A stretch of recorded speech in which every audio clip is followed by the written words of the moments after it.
परमेश्वराविषयी माणसाच्या मनामध्ये वेगवेगळ्या संकल्पना असतात आणि माणूस जेव्हा ह्या संकल्पना तपासून पाहतो तेव्हा त्याच्या लक्षात येतं की ह्या संकल्पना फार मर्यादित आहेत, संकुचित आहेत आणि जसजसा माणूस वाढत जातो तसतशा ह्या संकल्पना देखील व्यापक होणं गरजेचं असतं. इस्रायली लोकांनी देखील तशाच प्रकारचा अनुभव घेतला. अगदी सुरुवातीला त्यांना वाटलं की परमेश्वर म्हणजे अब्राहमाचा देव, इसहाकाचा देव, याकोबाचा देव, योसेफाचा देव. कालांतराने त्यांच्या लक्षात आलं की तो मोशे आणि अहरोनाचा देव. इतकंच नाही तर तो साऱ्या इस्रायली लोकांचा देव आणि त्याही पलीकडे जाऊन तो संपूर्ण विश्वाचा सम्राट आहे. अशा प्रकारे त्यांची ठाम खात्री बनत गेली. तरी देखील प्रत्यक्ष जीवनामध्ये मात्र तशा प्रकारची विश्वासाची प्रतिबिंबे पडलेली दिसली नाहीत. एकीकडे त्यांना वाटायचं की परमेश्वर विश्वाचा सम्राट आहे, तर दुसरीकडे वाटायचं की मग माझ्या गरजा तो का पूर्ण करत नाही.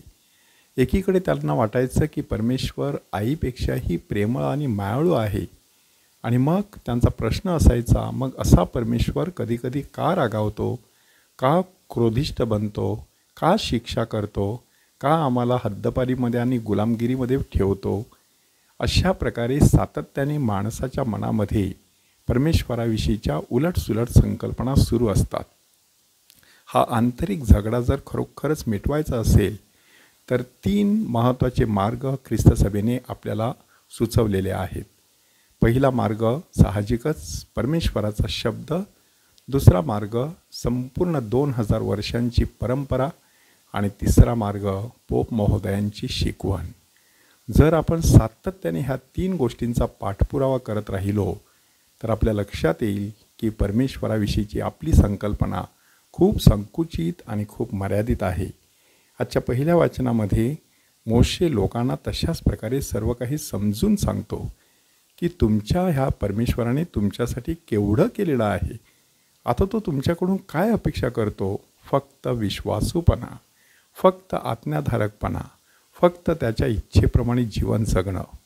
पण नेमकं तेवढंच माणसाला जमत नाही. कारण कधी शरीर आड येत असतं, कधी ह्या जगातले आकर्षणं आड येत असतात, तर कधी साक्षात सैतान माणसाला भुलवून भुरळ घालवून चुकीच्या मार्गाने नेत असतो. आजच्या शुभवर्तमानामध्ये मात्र प्रभू येशू ख्रिस्ताची कसोटी किंवा परीक्षा घेतली जात असताना येशू परमेश्वराची इच्छा जाणण्याचा प्रयत्न करतो. एकीकडे तो आपल्या प्रेषितांना सांगतो की आपण आता जेरुसलेमला जात आहोत. त्या ठिकाणी मनुष्याचा पुत्र लोकांच्या हाती धरून दिला जाणार आहे, त्याला जीवे मारले जाणार आहे.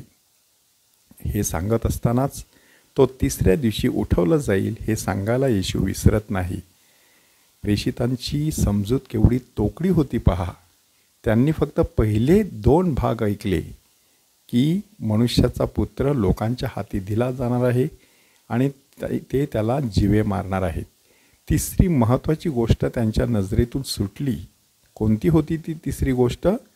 की तो 3ऱ्या दिवशी उठवला जाईल.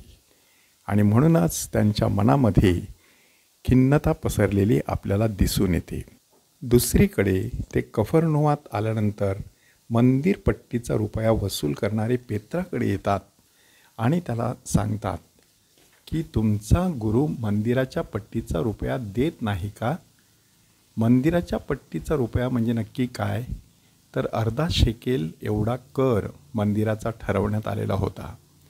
बाहेरून येणाऱ्या मंडळींना अर्धा शेकेल कर भरणं हे सक्तीचं होतं, परंतु प्रत्यक्ष जेरुसलेम आणि त्या परिसरात राहणाऱ्या लोकांना हा कर माफ होता. आणि मग अशा पार्श्वभूमीवरती प्रभू येशू ख्रिस्त एक छोटासा चमत्कार घडवून आणतो. तो पेत्राला सांगतो की जाऊन समुद्रात गळ टाक आणि पहिल्याने वर येईल तो मासा धरून त्याचे तोंड उघड, म्हणजे तुला 1 शेकेलचं नाणं सापडेल. तुझ्यासाठी आणि माझ्यासाठी हा कर भरून टाक. काय नक्की प्रभू येशू ख्रिस्ताने केलेलं आहे? बोले तैसा चाले त्याची वंदावे पाऊले. हे शब्द खरे ठरतील अशी वागणूक त्यांनी त्या ठिकाणी केलेली आहे. त्यांनी सांगितलं होतं जे कैसराचं ते कैसराला द्या आणि जे देवाचं ते देवाला द्या. ह्या ठिकाणी कर देण्याचा वेळ आली तेव्हा ताबडतोब येशूने स्वतः कर भरण्यास मागेपुढे पाहिलं नाही.